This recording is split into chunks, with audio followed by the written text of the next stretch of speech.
I would also thank Massimiliano Stucchi of ISOC for suggesting my name in speaking, so it would better mentioning him too. Just about myself, I'm interconnection manager at Topics. I will explain later what Topics is and what it's doing. In my background, I have several years in the interconnection industry. And by the way, just as related as a community, I was also in a EuroIX board for 6 years in the past. Just not wasting more time about myself, but going deeper into the topic of the discussion of today. First of all, I just introduce briefly what Topics is and what it's doing, and then how it interacts with the local community. That is the key topic of today's meeting. Topics means Torino, TO, Piemonte, and Internet Exchange, of course. So we're based in Italy, and especially headquartered in Turin. So Torino, Turin. Turin is the city in the northwest of Italy, so it's just close to the Alps, and is the city that now, for people who like sports, in these days, Torino is hosting the ATP tennis finals, for example, but is well famous for football, for Europeans, so soccer for US-based people, for the Juventus team. So normally it's a topic that everybody understands. And also lately it hosted the Winter Olympic Games in 2006. Apart of this geographical introduction, Topics is a non-profit consortium that was created in 2002. So since several years, since now to now, so it's a membership-based organization. It was founded, as mentioned before, in 2002 with around 8 founding members. I arrived later, by the way, so I do not remember exactly how many there was, but anyway, it was an initiative for the local government that indicated the local consortium that is still providing ICT services to the local public administration to create something for the enterprises. So they focused on creating an IXP. So they around this public-owned consortium, there were 6 to 7 ISPs, the larger ISPs in Italy, that decided to create a new IXP in Italy, as there was already 2 existing, one in Milan and the other in Rome. So the aim was to create something different and larger in terms of scope. So not only working for the peering, that is still one of the key activities of the consortium, but also working in the interconnection and the internet at large. And I will explain later how we are performing that. So since its creation in 2002, with 8 round founding members, now we are at more 90 members that are all the companies that are interconnecting to our services, but not only, so also the companies that are interested to support the activity. So for example, actually there are all the most important players in the internet in Italy, and not only and globally, but also some players as local universities that want to support our activities. And last but not least, We also have, as Yousef, if will join us, is a representative of academic research networks. We also have the Italian academic research network that is connected to topics. Its name is GAR, and actually our activities are divided in two main branches. So the interconnection. And the other, what we call the development program. The development program is something that is related to in helping initially internet startups, but new ventures also if are generated within established enterprises when they approach the internet. So, for example, we started several years ago in providing hosting for free for a limited time of period, of course, to these internet startups. Then the activities has been enlarged also to big data and, for example, to I will mention later one special project that is behind this environment that is related to the local schools, primary schools mainly. Because we have worked in team with other players to provide a high-speed connectivity to these schools. That's something that has become very important on the recent time with the pandemic. So as many schools as all over the world closed their classrooms, their real classrooms to migrate them to the virtual classrooms. So connectivity is important. It's not sufficient, we experienced, but it's needed to have these the pupils lessons alive. So going back to the IXP activity, actually, so we are not only based in the city, but it's so not only in Turin, but we have a distributed architecture that is covering different cities, less important, so not so big as Turin, but also where local providers, local ISPs are having their customers and their activities. So we are providing such a glue from the big cities and the small cities. And with this aim, we are providing mainly three services, three kind of services. So the classical peering, for example, now our IXP is exchanging around 200 gigabits per second of peak traffic, mainly, of course, during the evening and the night. So when there are special sports events, or as many others, watching films and so on. But in addition to that, just to in favor in helping the local community, we are providing also a marketplace where some members can sell services to other members. So I mentioned before local ISPs that are not directly connected to the big cities, where also the IP transit providers are available. So with our infrastructures, with our platform, local providers can buy IP transit, for example, from these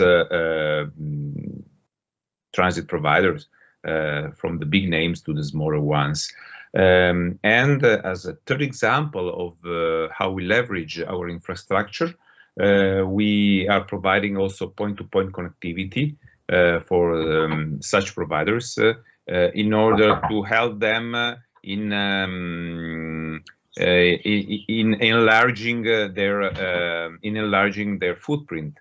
So, for example, if a local provider that is in a small city A want to cover also a small city B where we have a POP, we can provide the point-to-point connectivity. So let me say, is as a wholesale operator for the community.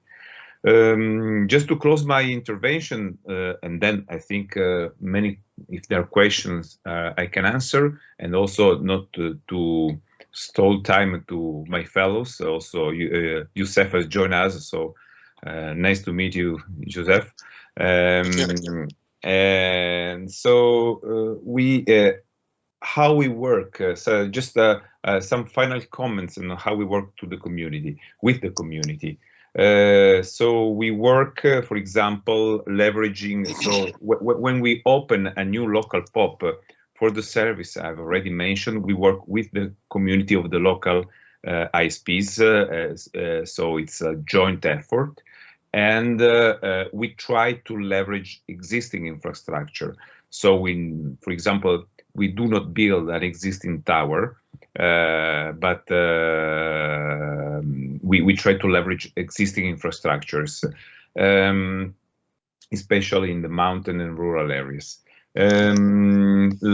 We try to leverage also and to work with existing fiber, so not to dig, of course, but there are, for example, just to give you an example, in a valley that is going from Turin to the France, there is a motorway where the motorway company, of course, has fibers, cable, as a cable or multiple cables on the route, and so we have involved them having some pairs of optical fibers just to bring some local POPs there along the valley. So enlarging our footprint, and but again, not for the direct market, but as a wholesaler.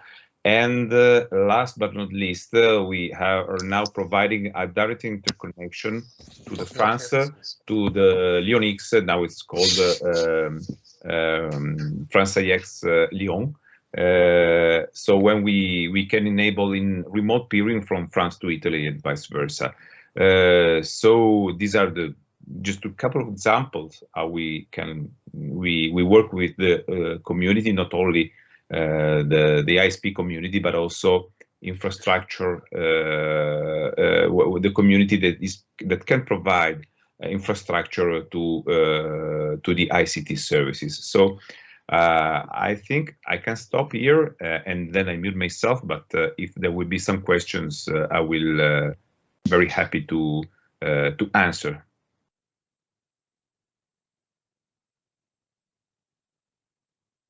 Okay. Thanks. Maybe I will follow. And thanks, Luca, for this great news and what you are doing with community and your side in there. So for myself, I'm Jean-Baptiste Millogo. I'm living in Lockland country, Burkina Faso. For those who knows a little bit Africa, it is in West Africa. And so, as you know, we have no access to the submarine cable directly, that to our location. And start from 2015, we start working with all community, which include mobile operator, internet providers, and government. And we work together to build a peering community. This was, first of all, to try to provide some better experience, better data access experience for our customers, for those who are customers, but we are also trying to reduce the need of capacity and to have a way to have some kind of economic, sustainable approach for operators that to our location. And Based on that, we start with, let me say, 3 members working on the IXP. And from 2015 to now, our community grew to 15 members. And those 15 members, in terms of impact on data traffic in the country, we move from, let me say, 2 megabyte data traffic in exchange point to now around 37 gigabyte daily traffic. For a local country, this is more impacting internet ecosystem in our region.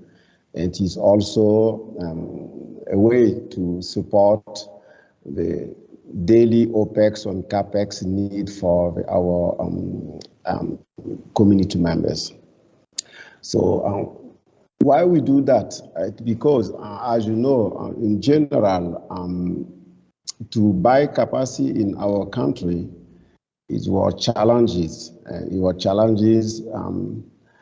Even if you have economic support, sometimes challenging to have some capacity available across country to the border or to the border country connecting to the submarine cable. That is why, for us, building a strong community is a better way to support our end users.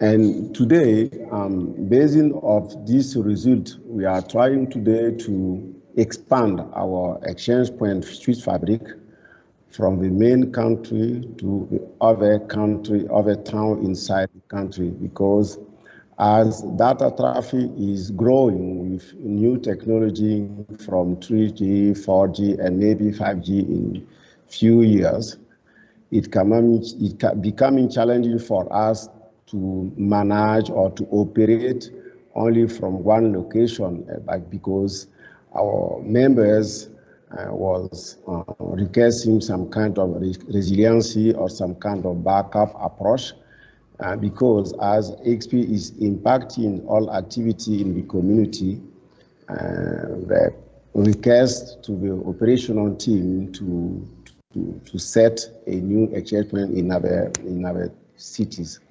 So this is today our approach, and from one switch fabric, we are now 2 switch fabric inside the country, and we are trying now to be able to connect our neighbor countries like Mali or Niger, because those countries are also a local country, and we are in general the same capacity challenge, and the impact we are living here, we think that we can support those neighbor countries to add more better experience in data traffic.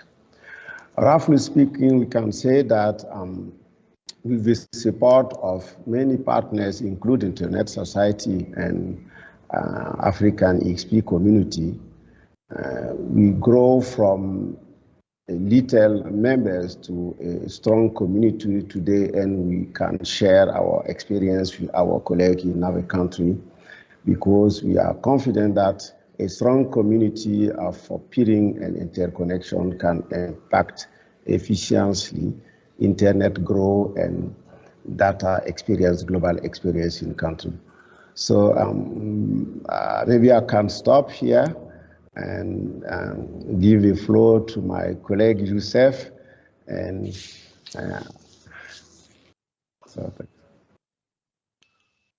hello, everybody. I hope you can hear me. Perfect. So hello again, and thank you all for. Special thanks to Hannah for including me as a speaker in this very important session and very important community. Actually, I prepared the slides, but as long as no one is presenting slides, so you are sharing my slides. That's perfect. That's really perfect. So, okay.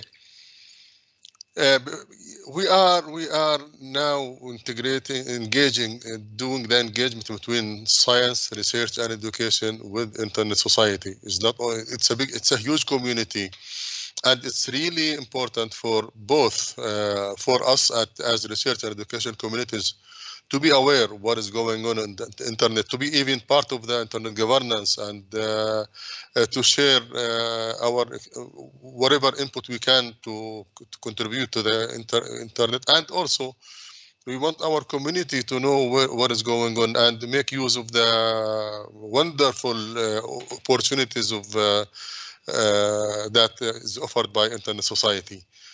Shall I move my slides myself, or how? Okay, so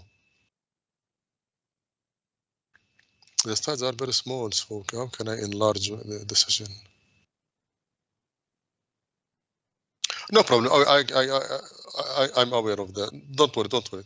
I will take care. So, to start with, we are working on a new concept. Actually, this has been very recent, maybe 15 to 17 years, but it's not younger than the internet.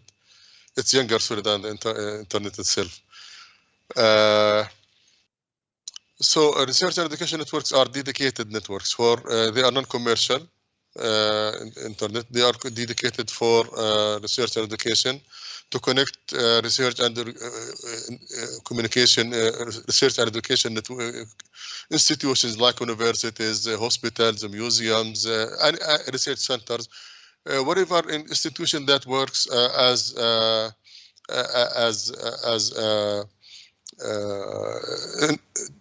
that doing research or education or supports that. Don't worry regarding the slides. I'm fine. So it comes at various levels. The first level is at national level, which connects the national institution into a national network. Within the national networks are connected at the regional network to level to form the regional one, and then altogether they form the global global research and education network. At ASREN,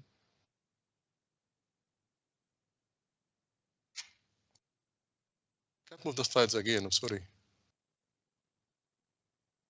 Okay, there are many drivers, technical, technological, and social and economic. So to avoid the time, for the sake of time, I will skip that and go to the next slide, please. I'm sorry for bothering you with moving my slides. I don't know how to move it from my side.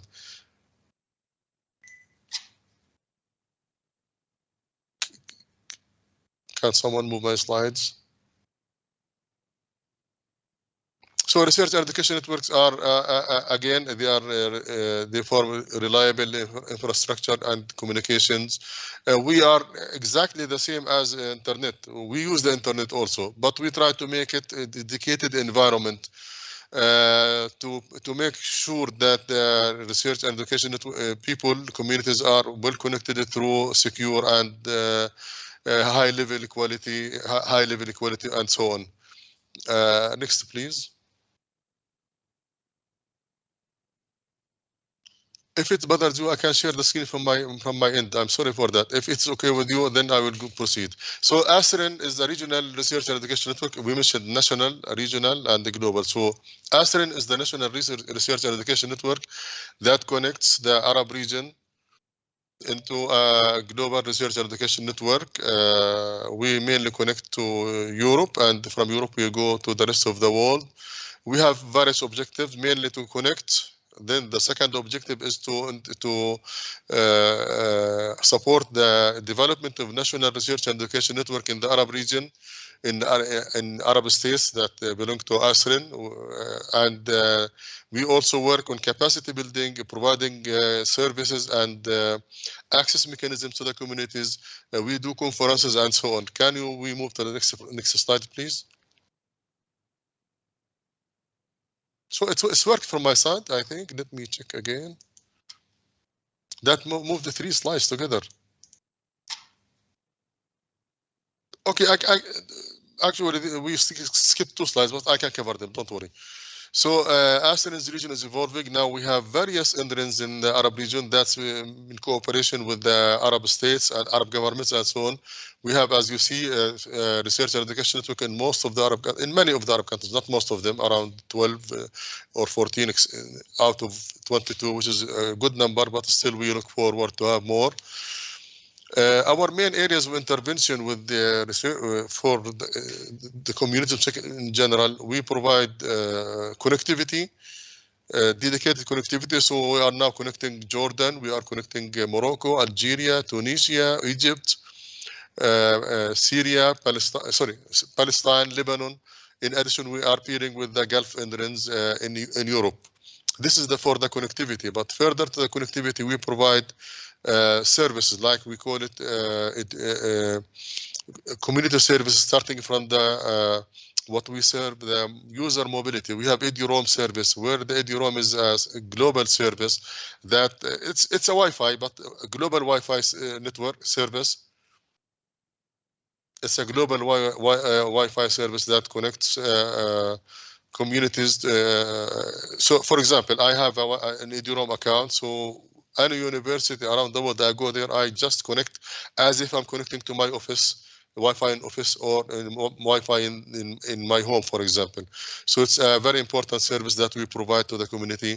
We provide federation of access, actually, which is now it's a need. We used to provide digital certificate to make secure access. Now we are establishing a global federation of access network, IDP based.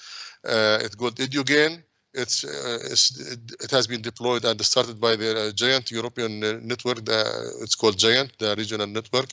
And now we are joining this federation system so that everyone will be federated, authenticated, and authorized according to his credentials in his organization, wherever he is. We are now more engaged into science cooperation. So we are part of the open science community. We are open of the open access community. We provide means for harvesting all the research and education data repositories to be look like through one platform, so that it can be accessible through to our communities and so on. We have further services, but let me go to the next slide, please.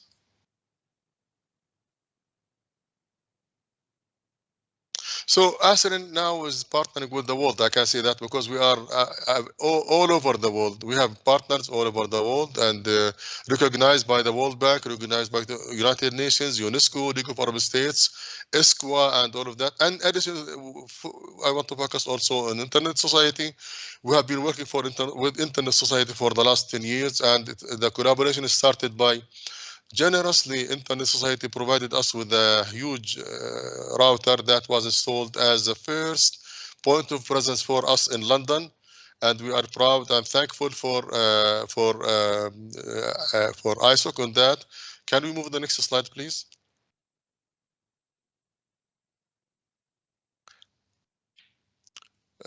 Next, I just already discussed this. Next, please.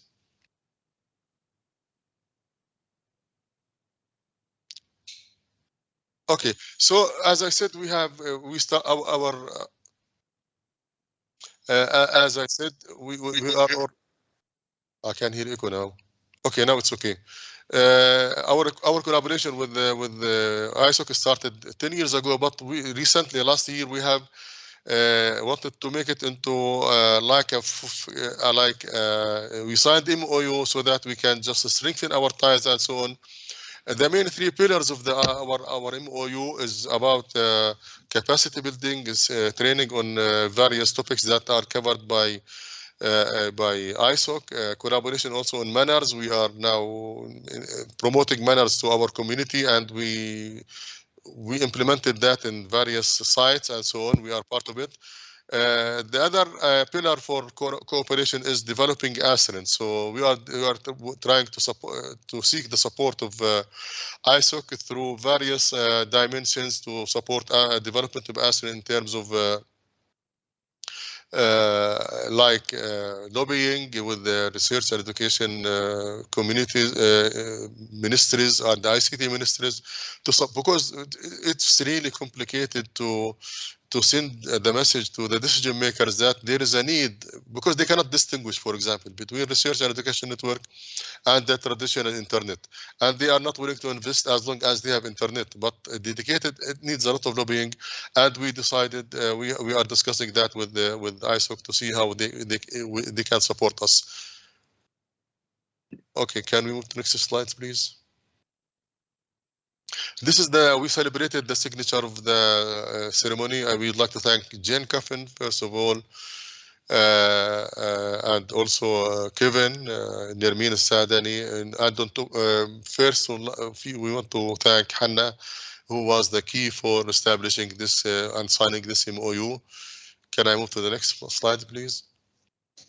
So among our cooperation, we have ISOC has been very supportive. They sponsored most of our conferences, and we have on the other side we have to appreciate them. So they have been invited to be appreciated in the various conferences, and starting from Salam Yamut to Kevin Minil, and to also recently Nermin, but Nermin, and she participated in a virtual conference, so maybe we can recognize her and appreciate her participation in the coming when we have face-to-face opportunity. Next, please.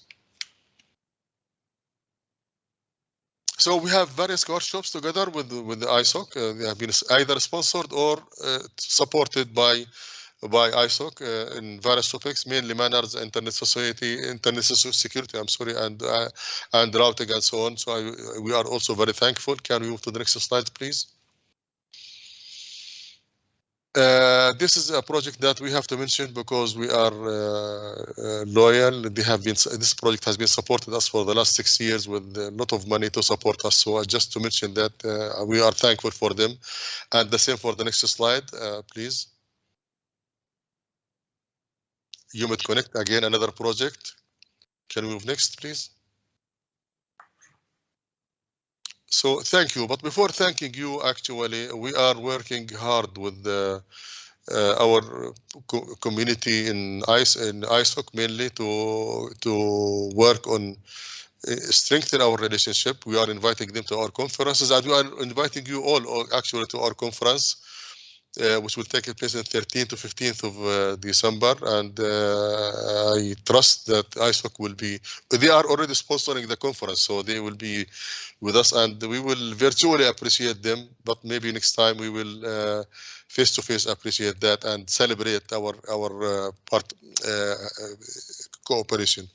We are now looking forward to 2 kinds of cooperation with ISOC. One of them is, again, to work on lobbying with the telecom providers, with the telecom regulatory organizations, ICT, and so on, to reduce to work on how we can reduce the cost of the networks, because actually, especially in our region, sometimes they call the prices are very weird compared to other regions. I don't want to mention countries, but we at some time we had money to install exchange point in one of the countries, but we could not install it because of the cost of the cross connect and the hosting and so on. So we are working with Hannah and preparing some kind of concept, then how we can together approach people, stakeholders who are responsible on decision making regarding pricing, regarding regulations, regarding cross connect and so on. This is one concept that we are working on, and we are working also on another concept to extend our infrastructure to have a new point of presence through establishing an exchange point either in Amman or in Cairo. This depends on the regulatory and political situation in any country of them. So we are looking forward to further cooperation. I'm sorry if I spoke too much, but I tried to make it summary. So we have very fruitful cooperation, and our community are well thankful, and they are now exposed to ISOC. We take all ISOC messages and ISOC fellowship invitations and so on to all our communities, and I believe many of them have been participating in various activities. Thank you.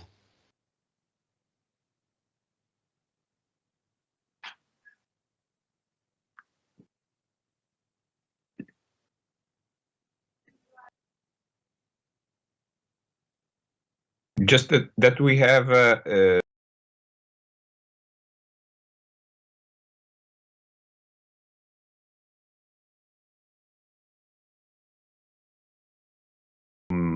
fiber cables. But before that, Yousef remembered me that I didn't mention what we are doing with ISOC, so it was a great mistake by me. So we, of course, so thanks for regarding me. Well, mainly, you already mentioned manners, and we are supporting manners since the beginning as an IXP. So one of the tasks in being a member as an IXP is also educating and promoting manners with ISPs. So what we are doing in apart implementing the rules of manners within our infrastructure, we are also educating, let me say, our ISPs in approaching and becoming manners members. And when there was the opportunity, we also had the opportunity to have one manners representative here in Turin to talk directly to our members. So that was much more effective than myself. So the question is related to both. So about optical fibers. So Jean-Baptiste mentioned other countries that are they're close to Burkina Faso. So my question is, what is at which level there is there are infrastructure within different countries? Because initially you mentioned optical fibers, so submarine cables, but also my question is related to the terrestrial cables. And the same question is for Yousef, but for submarine cables, because now there is an increase of submarine cables from Africa and Middle East to Europe. So and you are probably already connected to Jean. So I'm really curious how you're leveraging these, if of course, on what you can disclose. Okay, thank you, Luca. Maybe Yousef, I will start. Yeah, for sure. I think WACREN, Yousef, no, WACREN, it is West African University Network. So we are discussing with them a long time ago because Burkina Faso and FASOREN must be, I think, one of our members, and this will extend our connectivity to all NREN. Include yourself. So basically, this is what you are doing with network and research education network. But coming to a question, what I can say is, in general, Burkina, as I say, is a local country, and we have access to the submarine cable through several countries with our border. But the two countries I have mentioned, Mali and Niger, are so far from submarine than us. And we think on what we are trying to do is, as Burkina is connecting to the submarine cable, and as our peering community is working, and a strong one currently, and as we have also more CDN providers which can support to offload on international capacity, we can support those countries via inter-country fiber. What you can say here, internally Burkina, there is several opportunities to have fiber, from government to private company to infrastructure organization. And in general, all those partners have their endpoint via Niger or via Mali, because there is some traditional voice interconnection between those countries. Our point is to use existing fiber between the country and to make some kind of regional peering community which can support and impact efficiently the exchange point or a peering community in Niger, in Mali. Because it will be more expensive for them to try to bring some CDN via Burkina or so. So as we are already connecting, we can try to extend our national peering community from Barefix to those peering community in Mali, in Burkina, and it is more impacting a regional community. So this is what I can say. In terms of fiber, there is many initiatives, but the goals from now is to have some kind of mutualization of infrastructure. There is no value add to have separate fiber, but the thing is to bring all stakeholders in the same heart and try to make some kind of mutualization. And this approach for us can roughly reduce the challenge of access, the challenge of good internet to customer or to impact community. So of that, I have sent some word or replied a little bit to your question, but yeah, thank you. Thanks. Okay, you are opening a very big question that may take the rest of the week. However, to start with something, actually, it's sometimes our region is very funny. It is really contradicting. For example, Africa is one of the richest continents in terms of fiber, optical fiber, especially the around. Maybe across countries, but at the same time, the highest pricing for internet for connecting research and education is in Africa. So we have really problem. Sometimes it look some people ask for a price, and sometimes they see the cost and what is the difference between price and cost. We have been in this dilemma with the operators for a long time. So our main problem is that operators are network operators, or even actually we are not competing with ISPs. We are using the infrastructure as one of the customers. We are not competing, but they still, some operators still maybe recently there's good approach from Orange to good prices. We have connected Tunisia and Morocco using Orange offering, which was good pricing compared to other operators within these countries, frankly. So the complication is again regulations and pricing and monopoly, not the availability of fiber. However, we have in my region, in Asrin, the Arab region, we have complication. For example, it's related to political issues. For example, we cannot connect because the main plan for us to have main exchange point and all these countries connected to these exchange. It's traditional model. Nobody can come up with a new invention. I have to, for example, Tunisia is going directly to spearing to London, Morocco to London, Algeria to Marseille, and something. It's really funny.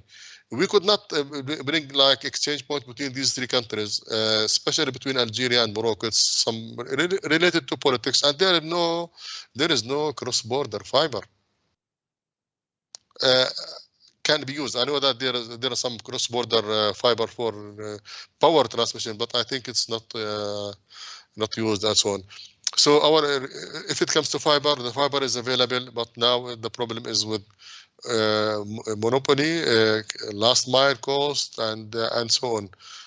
This is what we are struggling, and this therefore I'm discussing with Hanna Kretim from ISOC how we can work together and go together with and this is another call and to ISOC community in general and lead the ISOC leaders that we need your help.